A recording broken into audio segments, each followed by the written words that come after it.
Saudara, seorang narapidana kasus narkoba di Lapas Kelas 2B Maros, Sulawesi Selatan terpaksa dipindahkan ke dalam sel isolasi. Tindakan ini dilakukan petugas lapas lantaran narapidana itu ketahuan berkomunikasi dengan istri orang lain dengan menggunakan warung telepon di dalam lapas. Sejumlah barang milik narapidana terpaksa disita oleh petugas di Lapas Kelas 2B, Kabupaten Maros, Sulawesi Selatan.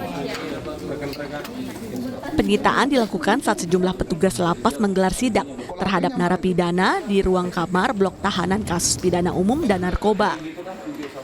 Namun pemeriksaan ini dilakukan setelah diketahui ada seorang narapidana kasus narkoba berinisial AD yang mengirim pesan mesra melalui media sosial ke seorang perempuan berinisial RN yang telah bersuami.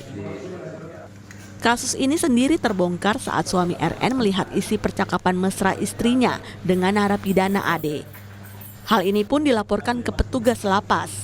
Akibatnya napi tersebut sementara waktu dipindahkan ke ruang sel tahanan isolasi.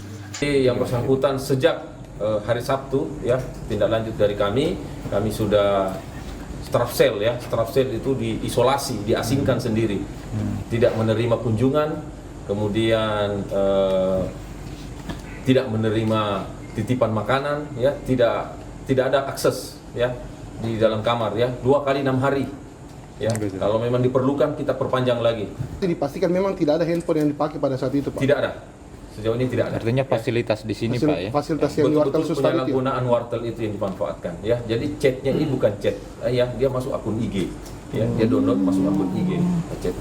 Dalam sidak ini petugas tidak menemukan adanya alat komunikasi milik narapidana. Namun sejumlah barang milik narapidana terpaksa disita karena dinilai berpotensi mengganggu keamanan di dalam lapas. Hamid Aziz, Kompas TV, Maros, Sulawesi Selatan.